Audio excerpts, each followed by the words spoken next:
Olá pessoal, tudo bem? Aqui quem fala é Guilherme do canal Materiais 101. Hoje eu vou trazer um tutorial bem rápido para vocês sobre o uso do Zoom. O Zoom é uma plataforma para reuniões, para webconferências, né? Tem sido bastante utilizada atualmente em função da questão do isolamento social. Eu vou trazer isso aqui como uma alternativa para reuniões, para grupos aí de TCC, grupos de trabalhos acadêmicos que tenham que se reunir para discutir os tópicos do trabalho, ou para organizar uma apresentação. Tudo bem? Então, primeiros passos aqui, pessoal, é gratuito, tá? Então, isso aqui não é uma propaganda, né? Um disclaimer, não estou recebendo nada desses caras aqui, mesmo porque grande parte do recurso é gratuito. Existe uma versão paga, mas eu mesmo uso ele gratuitamente. Então, após a instalação, vocês têm aqui uma opção para poder instalar o programa, ou apenas para participar da reunião. Minha sugestão é que vocês realizem o download e façam a instalação disso daqui. Após a instalação, a ideia aqui é que vocês entrem em Host a Meeting. Tá? Então, vocês podem optar aqui por fazer o compartilhamento com o vídeo ligado ou com o vídeo desligado. Nesse momento eu não vou compartilhar minha tela aqui, vou deixar com o vídeo desligado mesmo, tá? Mas isso fica a critério de vocês. Se você já tiver o Zoom instalado aqui, você só precisa abrir o aplicativo, o Zoom, programa, desculpa. Ele vai abrir aqui essa interface do software.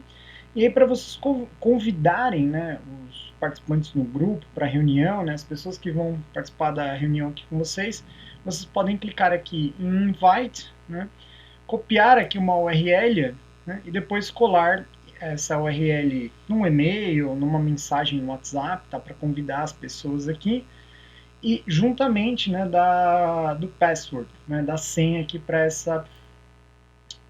essa reunião. Tá? Eu convido as pessoas que vão participar da apresentação comigo, caso eu esteja fazendo isso aqui em grupo, E mesmo se vocês não forem fazer em grupo, eu acho que é interessante porque o Zoom tem um recurso aqui que é bem legal, que é o de gravação, tá? Então, o que eu vou fazer aqui? Eu vou começar a gravar essa reunião aqui. Então, a partir desse momento ele está gravando isso e depois ele gera um arquivo, tá? Para quem for fazer a apresentação, o que eu sugiro? Ele tem uma opção aqui de share. Tá? Então você clica aqui para compartilhamento. Eu já deixei um modelo de apresentação que depois eu vou deixar linkado esse mesmo modelo, tá? Para quem quiser utilizar como base para apresentação do trabalho. Tá? Então tá aqui, eu posso iniciar aqui a minha apresentação propriamente dita. E nesse primeiro slide aqui da apresentação, pessoal, é importante que tenha o nome da universidade, tá? O nome do curso ao qual você participa ou do programa, tá? O título do trabalho, o nome do autor ou dos autores, o orientador ou professor da disciplina, depende o contexto aqui da apresentação, o orientador quando couber e a data. Tá? Bom, primeiro item aqui, ou na verdade o segundo, após a capa, eu sugiro que vocês coloquem aqui um sumário. Eu acho bastante interessante ter essa estrutura dentro da apresentação, porque ela auxilia quem está assistindo a apresentação a entender as etapas da apresentação daquele trabalho e também auxilia quem está realizando a apresentação se manter concentrado no tempo e em qual etapa especificamente ele está da apresentação. Tá? Então, essa apresentação aqui é composta, assim como o trabalho acadêmico, seja a apresentação de um artigo, de uma atividade, de um projeto, ou de uma monografia, de uma dissertação ou de uma tese, em geral, introdução, revisão da literatura, objetivos, metodologia, resultados e discussões e a conclusão. Tá? Então, na introdução, pessoal, isso é um contexto importante aqui para a apresentação que eu sugiro que vocês façam. Tá? Já falando um pouquinho sobre layout também, Sempre um fundo mais claro, tá? Com as letras um pouco mais escuras para não dificultar, né, a leitura aqui, né, da pessoa que está apresentando, né, e da pessoa que está assistindo a apresentação. O mínimo de texto possível, tá? Então evitar aí apresentações, né, muito verborrágicas, né? Tentar deixar aqui o mais visual possível, tá? Sem muitos textos. Tentem colocar pontos-chave, né, na apresentação, para facilitar aqui, né, a memória de vocês na hora de fazer, né, a apresentação em si. E algo que é extremamente interessante para facilitar isso é o treino, tá, pessoal? Então, antes de apresentar, treinem com o grupo, treinem com as pessoas que puderem assistir a sua apresentação, porque esse treino vai ajudar bastante, até na hora de vocês se concentrarem, né, e acalma bastante na hora de realmente fazer a apresentação para uma banca, né, ou no momento de obter uma avaliação, tudo bem?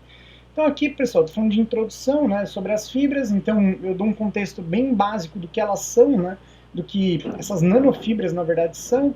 Então, eu falo de fibras, de nanofibras, né, que são de 1 a 100 nanômetros, dimensões externas, né, em geral o diâmetro.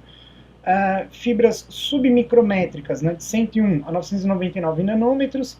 Falo de algumas aplicações, como na biomedicina, na óptica e na eletrônica, como filtros, né, e como tecidos protetores aqui. Né.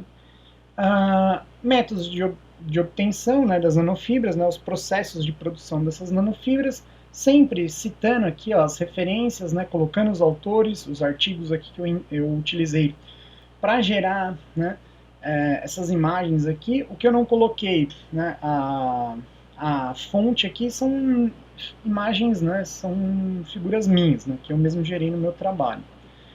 Isso aqui é algo bastante interessante, pessoal, para quem trabalha com revisões bibliográficas, né, ou trabalhos de revisão, é a chamada bibliometria. Né? Então eu escolhi alguns termos para fazer uma pesquisa, né, em bases de dados. Né? Quais bases? No Web of Science, no portal de periódicos da CAPES, no Google Acadêmico e no Science Direct. Tá?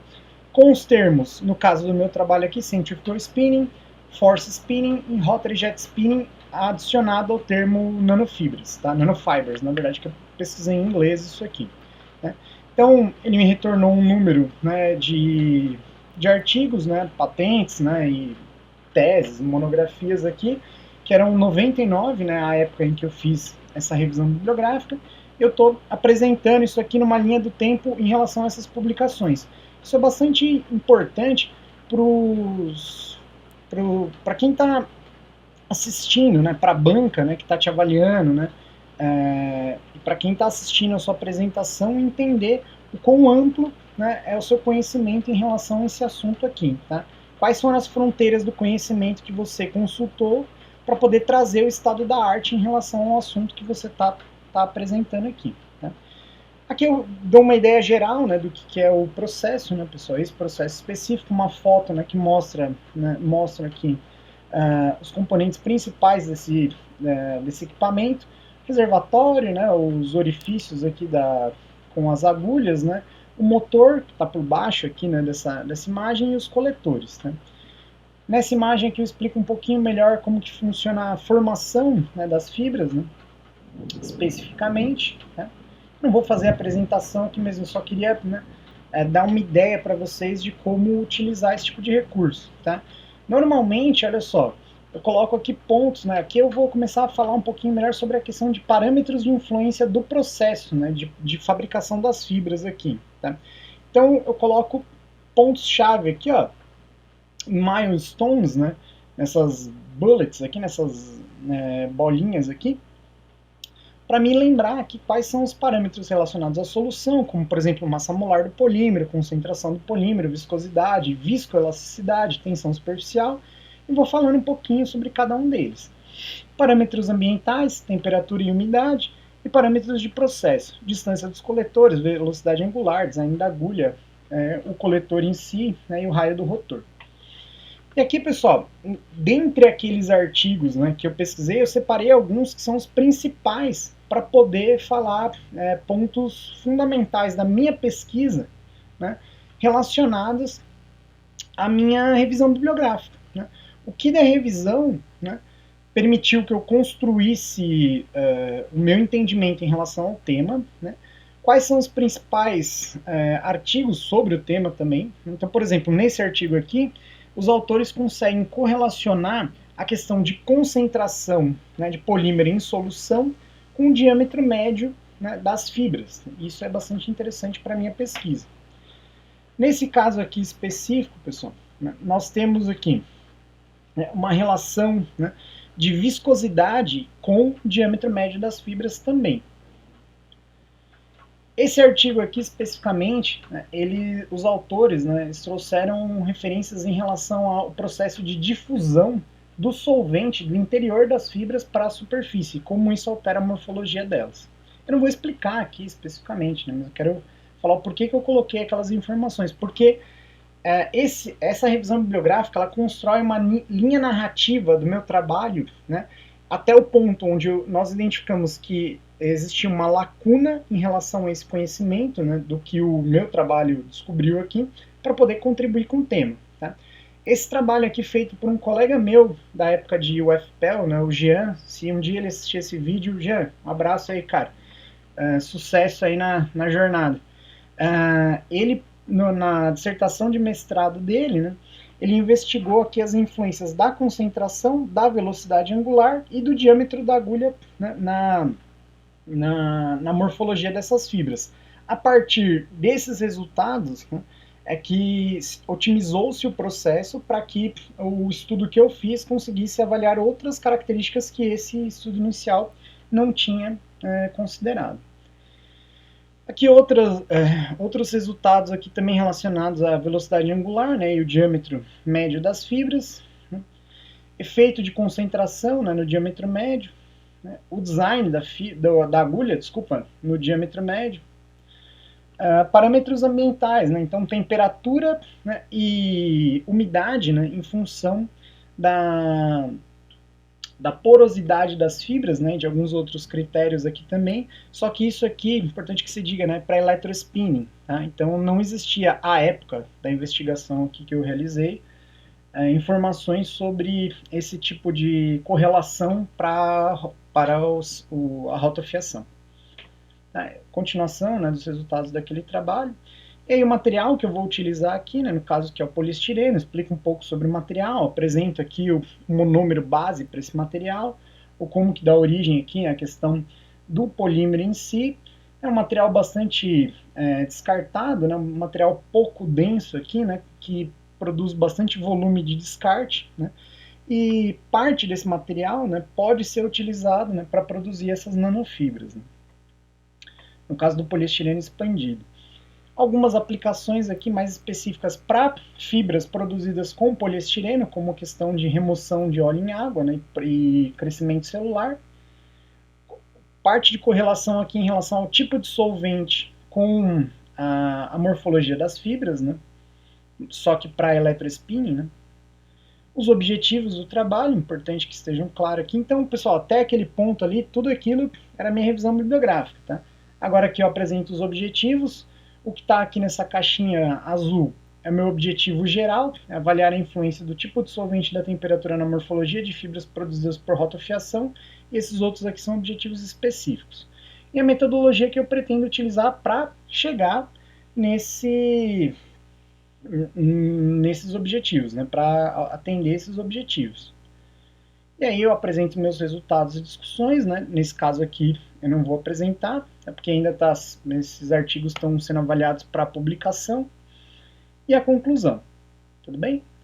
Então era isso, pessoal. Eu queria apresentar esse recurso para vocês, né? Eu acho que é uma plataforma interessante, caso vocês vão fazer a apresentação em grupo e queiram, né, um colega faz a apresentação até a metodologia, o outro dos objetivos, né? Vocês conseguem se organizar, é simples, né? Vocês podem parar, né, a gravação após o término, né, desculpa, eu parei o compartilhamento aqui, né, mas quando você para a gravação aqui, ó, e você encerra a reunião, vou encerrar aqui, in meeting for all, ele já gera, né, começa a renderizar aqui o vídeo, né, e depois isso vai para uma pasta dentro do seu computador, né, uma pasta chamada Zoom, onde você tem acesso a essa gravação, caso você queira fazer uma pequena edição, tá? Mas em geral, para os trabalhos aqui, né, se vocês forem bem objetivos aqui na questão da apresentação, eu acredito que não seria necessário, né, a edição em si, né? Então, eu acredito que isso aí pode facilitar um pouquinho a vida de vocês, tá bom? Espero que tenha ajudado. Se tiverem dúvidas, por favor, deixem nos comentários e até mais.